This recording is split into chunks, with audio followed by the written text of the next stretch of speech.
स्वर्ग जाने का असली हकदार कौन है? वह कौन सा पाप है जिसे करने वाले मनुष्य को नरक जाने से कोई नहीं रोक सकता? आज एक प्राचीन कथा के माध्यम से मैं आप सभी को बताने का प्रयास करूंगी कि पूजा पाठ, दान धर्म और जप तप आदि प्रकार के करोड़ों पुण्यों के काम करने के बाद भी कुछ मनुष्य नरक में ही क्यों जाते हैं, और अत्यधिक घोर पाप करने पर भी कुछ मनुष्य को स्वर्ग की प्राप्ति किस पुण्य के कारण मिल जाती है। ऐसा वह कौन सा पुण्य है जो मनुष्य के करोड़ों पापों का नाश करता है, और ऐसा वह कौन सा पाप है जो उसके करोड़ों पुण्यों को नष्ट कर डालता है। तो चलिए दोस्तों, बिना देरी किए शुरुआत करते हैं। लेकिन उससे पहले अगर आप हमारे चैनल पर पहली बार आए हैं, अगर आपने अभी तक हमारे चैनल को सब्सक्राइब नहीं किया है तो हमारे चैनल को सब्सक्राइब कर लीजिए। तो चलिए कथा का आरंभ करते हैं। इस कथा का श्रवण बहुत ही ध्यान से कीजिएगा और कथा को बीच में बिल्कुल भी मत छोड़िएगा। एक समय की बात है, देवर्षि नारद बैकुंठ लोक में जाते हैं और भगवान विष्णु से पूछते हैं कि हे प्रभु, कुछ मनुष्य पाप करने पर भी स्वर्ग में क्यों जाते हैं और कुछ मनुष्य को पुण्य करने के बावजूद भी नरक में क्यों जाना पड़ता है? ऐसे वे कौन सा पाप है जो सभी पुण्य को नष्ट कर डालता है, और वह कौन सा पुण्य है जो समस्त पापों को भस्म कर डालता है? तब भगवान विष्णु जी कहते हैं कि हे देवर्षि नारद, आज आपने संसार के कल्याण हेतु उत्तम प्रश्न किया है, और इसी संदर्भ में आज मैं आपको एक अत्यंत प्राचीन इतिहास सुनाता हूँ, जिसे सुनकर आपको आपके सभी प्रश्नों के उत्तर मिल जाएंगे। इसीलिए आप इस कथा को ध्यानपूर्वक सुनिएगा। जो भी मनुष्य इस कथा का श्रवण करता है उसके समस्त पापों का नाश हो जाता है। अब देवर्षि नारद कहते हैं कि हे प्रभु, आपके मुख से इस कथा को सुनना मेरे लिए बहुत ही सौभाग्य की बात है। मैं इस कथा को ध्यानपूर्वक अवश्य सुनूंगा और इसका प्रचार भी करूंगा। तो भगवान विष्णु कहते हैं कि हे देवर्षि, पूर्व काल की बात है, मध्य प्रदेश के एक नगर में एक ही समय पर 5 मनुष्यों की मृत्यु हो जाती है और वे सभी मृत्यु के पश्चात यमलोक में पहुंच जाते हैं। अब यमलोक में पहुंचने पर वहां का दृश्य देखकर वे सभी भयभीत हो जाते हैं और उनका अंग अंग कांपने लगता है। यमलोक में विशाल काय आकार वाले यमराज स्वर्ण से बने सिंहासन पर विराजमान होते हैं। उनके पास चित्रगुप्त बैठे होते हैं, जिनके पास सभी प्राणियों का लेखा जोखा रखा हुआ है। अब यम के दूत प्राणियों को आगे धकेल रहे होते हैं। कुछ मनुष्य जोर जोर से विलाप कर रहे होते हैं तो कुछ मनुष्य अत्यंत प्रसन्न होकर चल रहे होते हैं। स्वर्ग के द्वार से सुंदर प्रकाश दिखाई पड़ रहा था, तो वहीं नरक के द्वार से धधकती हुई अग्नि की ज्वालाएं दिखाई पड़ रही थी। तो इस भयानक दृश्य को देखकर वे पांचों एक दूसरे से बात करने लगते हैं और अपने अपने पाप के विषय में चर्चा कर रहे होते हैं। तो उन पांचों में से 4 लोगों ने अपने जीवन में बहुत ही पाप कार्य किए हुए होते हैं, और उन सभी को यह ज्ञात होता है कि अब वे चारों ही नरक में ही जाने वाले हैं। और उन चारों में से एक चोर होता है, दूसरा वैश्य होता है, तीसरा विद्वान पंडित और चौथा एक राजा का सैनिक होता है, तथा 5वां एक धनवान किसान था। और वे पांचों अपने अपने कर्म फलों को भुगतने के लिए तैयार भी बैठे थे। फिर एक एक करके सभी पापी और पुण्य आत्माएं आगे चल रही होती हैं। तो वे चारों एक दूसरे के पाप कर्मों के बारे में बताने लगते हैं। पहला चोर कहता है कि भाई, मैं तो पक्का ही नरक में जाने वाला हूँ, क्योंकि मैंने बहुत ज़्यादा चोरियाँ की हैं, दूसरों का धन लूटा है, दूसरों को तकलीफ़ दी है, लेकिन ऐसा मैंने मजबूरी में किया था। चोरी करके मैं अपने परिवार का पालन पोषण करता था, क्योंकि कोई मुझे काम नहीं देता था, और शायद विधाता ने मेरे भाग्य में यही लिखा था। इसीलिए मैं ही सबसे बड़ा पापी हूँ। मेरे पाप से मुझे कभी भी मुक्ति नहीं मिलेगी। पता नहीं मुझे अगला जन्म किस पशु का मिलेगा, तो यमराज मुझे कौन सा दंड देंगे। इसके बाद फिर वह वैसे बोलती है कि भाई, हम चारों में से सबसे बड़ी पापिन तो मैं ही हूँ। मुझसे बड़ा पाप यहाँ पर किसी ने भी नहीं किया होगा। जो स्त्री अनेक पुरुषों के साथ संबंध बनाती है उसे नरक में ही डाला जाता है, और यही शास्त्र कहते हैं। इसीलिए मेरा भी नरक में जाना तय है। किंतु मैं शपथ खाकर कहती हूँ कि मैंने यह पाप जानबूझकर कभी भी नहीं किया। जब मैं छोटी उम्र की थी तभी एक दुष्ट व्यक्ति मुझे उठा कर ले गया और उसने ज़बरदस्ती मुझे वैश्य बना दिया। मैं ना चाहते हुए भी कई पुरुषों के साथ संबंध बनाती और मेरे पास जीवित रहने के लिए यही एक उपाय बचा था। मैं करती भी तो क्या करती, मेरे पास इतनी शक्ति नहीं थी कि मैं उस दुष्ट पुरुष से लड़ सकूं।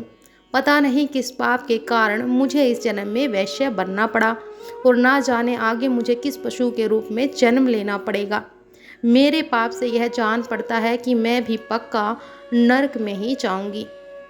अब इसके बाद वह सैनिक बोला कि भाई, हम चारों में से बड़ा पापी तो मैं हूँ। मैंने बहुत पाप किए हैं। मैं राजा का सिपाही था, इसीलिए मैं लोगों पर जोर जबरदस्ती करता था। मैंने कितनों के प्राण लिए हैं, ना जाने कितने मासूम लोगों को सताया है और ना जाने कितने निर्दोष लोगों को मेरे हाथ से दंड मिला है। यमराज मुझे कभी भी क्षमा नहीं करेंगे, वो निश्चित ही मुझे नरक में धकेल देंगे। लेकिन मैंने यह सभी कार्य जानबूझकर नहीं किए हैं। यह पाप मुझसे करवाए गए हैं। अपने प्राण के भय से और परिवार के पालन पोषण के लिए मुझे यह पाप करने पड़े हैं। हमारा राजा जो कहता उसका पालन हमें करना ही पड़ता था। अब राजा के विरुद्ध भला कोई साधारण मनुष्य कैसे जा सकता है? और पाप करते समय मुझे अत्यंत दुख भी होता था और मैं जानता था कि यह पाप करने से मुझे नरक में ही जाना होगा। किंतु परिवार के मोहवश होकर मैंने यह कार्य किया। लेकिन पाप तो पाप होता है और पाप करके पश्चाताप करने का क्या ही फायदा। इसीलिए मेरा नरक में जाना ही तय है। इसके बाद वह विद्वान पंडित बोलता है कि भाई, हम चारों में सबसे बड़ा पापी तो मैं ही हूँ। तुम लोगों ने जो पाप किए हैं वो जाने अनजाने में किए हैं, या किसी ने तुमसे ज़बरदस्ती करवाई हैं, या फिर मजबूरी वश होकर तुमने यह पाप किए हैं। किंतु मैं तो विद्वान हूँ, मैं सब सत्य असत्य जानता हूँ। मुझे सच और झूठ का भी ज्ञान है, लेकिन फिर भी मैंने धन के लोभ वश यह पाप किए हैं। और शास्त्र कहते हैं कि जो सब कुछ जानकर भी पाप करता है वह निश्चित ही नरक में गिरता है। तो मैंने अपने ज्ञान का दुरुपयोग किया है। मैंने अपने ज्ञान का उपयोग लोगों की सहायता के लिए नहीं, बल्कि धन को कमाने के लिए किया है। मेरे जो घर की स्थिति थी वह अत्यंत गरीब थी। मेरे पिता भिक्षा मांग कर गुजारा करते थे, लेकिन मैंने अपने घर की गरीबी को दूर करने के लिए धन लेकर ज्ञान देने की चेष्टा की है। और शास्त्र कहते हैं कि जो विद्वान ब्राह्मण अपने ज्ञान का दुरुपयोग करता है उसे निश्चित ही नरक में जाना पड़ता है। मैंने लोगों को ज्ञान देने के बदले में उनसे धन लिया है और कभी किसी को मुफ्त में ज्ञान नहीं दिया। आप चारों में सबसे बड़ा पापी तो मैं ही हूँ और मुझे ही नरक में जाना पड़ेगा। अब उन चारों की बात सुनकर वह धनी किसान हंस पड़ा और बोलने लगा, और तुम चारों तो इतने बड़े पापी हो कि तुम लोगों को नरक में ही जाना पड़ेगा, और तुम लोगों ने घोर पाप किए हैं, और इसीलिए यमराज तुम लोगों को कभी भी माफ़ नहीं करेगा। और यहाँ पर मौजूद मैं अकेला ही सबसे अधिक पुण्यवान हूँ। मैंने अपने जीवन में बहुत ही पूजा पाठ किए हैं, ब्राह्मणों को दान दक्षिणा दी है। मैंने मृत्यु से पहले गाय का भी दान किया है, और अब मेरे सभी पुत्र पौत्र मेरी आत्मा की मुक्ति के लिए बड़े कार्यक्रम का आयोजन कर रहे हैं। वे मेरे लिए श्राद्ध तर्पण कर रहे हैं, यज्ञ कर रहे हैं, दान कर रहे हैं। इसीलिए मैं सबसे अधिक पुण्यवान हूँ। मेरी 3 पत्नियाँ हैं और 10 पुत्र हैं, और इतने लोग मेरी मुक्ति के लिए उपाय कर रहे हैं। और हाँ, मैंने अपने जीवन में कभी कोई पाप नहीं किया है। अगर जाने अनजाने में किए भी होंगे तो मेरे पुत्र के श्राद्ध आदि के कार्यों द्वारा मेरे पाप भी नष्ट हो जाएंगे। मैं नित्य देव पूजा करता था, मंदिर जाता था, द्वार पर आए अतिथियों को भोजन करवाता था, उनका सत्कार करता था। इसीलिए मुझे पूरा विश्वास है कि यमराज मुझे नरक में नहीं डालेंगे और मुझे मोक्ष की प्राप्ति निश्चित ही होगी। फिर वे पांचों धीरे धीरे आगे बढ़ने लगते हैं। फिर जब उनका समय आता है तो उन पांचों के पाप और पुण्यों के कर्मों का मूल्यांकन किया जाता है, और सबसे पहले बारी आती है उस चोर की। और फिर चित्रगुप्त उसका लेखा जोखा निकालते हैं, और कुछ देर विचार करने के बाद उसके पाप पुण्य का मूल्यांकन करने के बाद यमराज उसे स्वर्ग जाने के लिए कहते हैं। इस निर्णय को सुनकर चोर आश्चर्य में पड़ जाता है और वह बड़ी ही प्रसन्नता से उस स्वर्ग के दरवाजे की ओर चल पड़ता है। और दूसरी बारी आती है वैश्य की। अब चित्रगुप्त उस वैश्य का भी लेखा जोखा निकालते हैं, और कुछ देर तक विचार करने के बाद, उसके पाप पुण्य का भी मूल्यांकन करने के बाद यमराज उसे भी स्वर्ग में जाने के लिए कहते हैं। और इस विचित्र निर्णय को सुनकर वह वैश्य भी आश्चर्य में पड़ जाता है और उसे यमराज के निर्णय पर विश्वास ही नहीं होता है और वह बिना कुछ कहे ही बड़ी ही प्रसन्नता के साथ स्वर्ग के द्वार की ओर चल पड़ता है। फिर तीसरी बारी आती है उस सिपाही की। अब चित्रगुप्त उसके भी कर्मों का लेखा जोखा निकालते हैं और कुछ विचार विमर्श करने के बाद मूल्यांकन करके यमराज उसे भी स्वर्ग जाने के लिए कहते हैं। और इस निर्णय को सुनकर वह सिपाही भी सोच में पड़ जाता है और बड़ी ही प्रसन्नता के साथ वह स्वर्ग द्वार की ओर चल पड़ता है। फिर चौथी बारी आती है उस विद्वान ब्राह्मण की। अब चित्रगुप्त उस ब्राह्मण के कर्मों का लेखा जोखा निकालते हैं और कुछ देर तक विचार विमर्श करते हैं और फिर यमराज उस ब्राह्मण को भी स्वर्ग में जाने के लिए कहते हैं। फिर वह विद्वान ब्राह्मण विचार करता है कि मैंने तो पाप किया है, फिर भी मुझे स्वर्ग क्यों भेज रहे हैं। फिर भी वह प्रसन्न मन से होकर स्वर्ग के द्वार की ओर चल पड़ता है। उन चारों को स्वर्ग में जाता हुआ देखकर धनवान किसान बहुत ही दुखी और क्रोधित हो जाता है और वह सोचने लगता है कि यह कैसा न्याय है, इन पापियों को स्वर्ग में जाने का मौका कैसे मिल रहा है। फिर मैंने तो पुण्य के काम किए हैं, क्या पुण्य करने वाले और पापी एक ही जगह पर डाले जाएंगे तो पुण्य करने वालों का क्या फ़ायदा होगा। फिर उस धनवान किसान को यम के दूत जोर से धकेलते हुए नरक में ले जाते हैं और कहते हैं, अरे पापी, तू आगे चल, तुझे नरक में डाला जाएगा। अब यमराज तुझे कभी माफ़ नहीं करेंगे। अब यह सुनकर वह धनवान किसान भयभीत हो जाता है और कहने लगता है कि हे यम के दूत, मैं तो स्वर्ग में जाऊंगा, मैंने कभी कोई पाप नहीं किया, मैंने जीवन में बहुत पुण्य किए हैं, देख लेना यमराज मुझे भी स्वर्ग में ही भेजेंगे। फिर वह धनवान किसान यमराज के सामने आकर खड़ा हो जाता है और चित्रगुप्त उसके कर्मों का लेखा जोखा देखते हैं और उसके पाप पुण्य के कर्मों का मूल्यांकन करते हैं तो उसके पाप का पलड़ा भारी हो जाता है और यमराज उस धनवान किसान को कहते हैं कि अरे दुष्ट, तूने तो बहुत बड़ा अपराध किया है, तू तो नरक में ही जाएगा और तू उसी योग्य है। अब इतना सुनते ही किसान थर थर काँपने लगता है और यमराज जी से कहता है कि हे यमराज, यह अन्याय है, मैंने तो जीवन में कभी कोई पाप ही नहीं किया और मैंने तो पुण्य ही पुण्य किए हैं, तो आप मुझे नरक में क्यों डाल रहे हैं। और मुझसे पहले जो 4 लोग गए थे वे तो घोर पापी थे, उन्होंने तो बड़े बड़े पाप और अपराध किए थे, उन्हें तो आपने स्वर्ग में डाल दिया और आप ऐसा अन्याय मेरे साथ ही क्यों कर रहे हैं। अगर ऐसा अन्याय होगा तो भला कौन सा मनुष्य धरती पर पुण्य करेगा। तो फिर यमराज कहते हैं कि अरे पापी, तूने जो पाप किया है वह तो उन चारों के पाप के सामने कुछ भी नहीं है। तेरे एक पाप के कारण तेरा सारा पुण्य फल नष्ट हो गया है। यदि तूने यह पाप नहीं किया होता तो तू स्वर्ग में जा सकता था, लेकिन तूने यह पाप जानबूझकर किया है, इसीलिए तुझे नरक में अवश्य ही डाला जाएगा।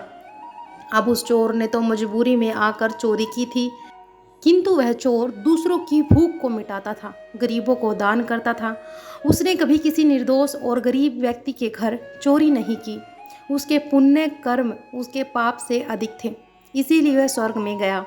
और दूसरा जो वैश्य था, वह अपने मन से वैश्य नहीं बनी थी, उसे जबरदस्ती डाला गया था और उस वैश्य ने केवल अपने शरीर को पीड़ा दी, लेकिन बाकी कार्य तो उसने पुण्य के ही किए हैं। वह पशु पक्षियों को रोज़ दाना डालती थी, जानवरों की सेवा करती थी, इसीलिए उसका भी पुण्य पाप से बड़ा था। तीसरा वह था सिपाही, जिसने राजा के हुक्म का पालन किया, किंतु उसने भी बहुत ही पुण्य के कार्य किए हैं। उसने कई बेसहारा लोगों की मदद की, इसीलिए वह भी स्वर्ग में ही गया है। और चौथा है वह विद्वान ब्राह्मण। उसने अपने ज्ञान का दुरुपयोग अवश्य किया है, किंतु वह नित्य गाय की सेवा करता था, दान धर्म करता था, इसीलिए उसके पुण्य कर्म उसके पाप से अधिक थे और वह भी स्वर्ग में ही गया है। अब इतना सुनकर वह धनवान किसान बोलता है कि हे धर्मराज, इन चारों ने जो पुण्य किए हैं वो तो मैंने भी किए हैं, बल्कि इनसे ज़्यादा किए हैं। फिर भी मैंने ऐसा कौन सा पाप किया है जो मुझे नरक में भेज रहा है। अब यमराज कहते हैं कि हे दुष्ट, याद कर, तूने उस अबला विधवा नारी पर गलत लांछन लगाया था। उसने तेरे घर पर चोरी की है और उसके साथ ही तूने उसके ऊपर कई अन्य गलत लांछन भी लगाए थे। उसे व्यभिचारिणी और वैश्य कहा, उसके चरित्र का हनन किया और राजा ने उसे सत्य समझकर उस अबला विधवा नारी को मृत्यु दंड दे दिया था। हे पापी मनुष्य, ब्रह्म हत्या, चोरी, मदिरा पान आदि प्रकार के घोर पापों से भी प्रायश्चित करके मनुष्य मुक्त हो सकता है, किंतु दूसरों पर गलत लांछन लगाने पर कोई प्रायश्चित नहीं है और दूसरों पर गलत आरोप करता है और सत्य भी जानकर दूसरों को झूठ कहकर उनके ऊपर दोष डालता है तो वह सबसे बड़ा पापी है और उसके द्वारा किए गए सभी पुण्य भी नष्ट हो जाते हैं। इसीलिए तूने जितने भी पुण्य किए हैं वे सभी उस एक पाप के कारण नष्ट हो गए हैं। फिर यमराज यमदूतों को कहकर उस पापी किसान को नर्क ले जाने के लिए कहते हैं और किसान रोता हुआ विलाप करता हुआ नर्क के मार्ग पर चलने लगता है। तो हे देवर्षि, इस प्रकार से उन चारों ने पाप करके भी उन्हें स्वर्ग की प्राप्ति हुई, किंतु उस किसान ने जघन्य अपराध किया, किसी अबला स्त्री पर गलत लांछन करके उसका चरित्र हनन किया और एक स्त्री सदा ही पूजनीय है और जो भी पुरुष स्त्री पर गलत आरोप करता है उसे महापाप लगता है। कभी किसी स्त्री की दुर्बलता का फायदा नहीं उठाना चाहिए। पराई स्त्री को सदैव ही माता समझना चाहिए। जो पराई स्त्री पर गलत दृष्टि डालता है उसे पाप ही पाप लगता है। जो विधवा दुखिया स्त्री को सताता है उसे नरक में जाना ही पड़ता है और मनुष्य को कभी सत्य का मार्ग नहीं छोड़ना चाहिए। सत्य के मार्ग पर चलकर ही स्वर्ग की प्राप्ति होती है। असत्य का साथ देने से मनुष्य के सभी पुण्य नष्ट हो जाते हैं। तो मित्रों, कभी किसी पर गलत आरोप नहीं करना चाहिए। सत्य जानकर भी असत्य का साथ नहीं देना चाहिए। जो दूसरों पर गलत आरोप डालता है उसे यमराज भी कभी क्षमा नहीं करते हैं। उम्मीद है कि आप सभी को मेरे द्वारा सुनाई गई यह कथा जरूर पसंद आई होगी। अगर आप हमारे चैनल पर नए हैं तो हमारे चैनल को सब्सक्राइब कर लीजिए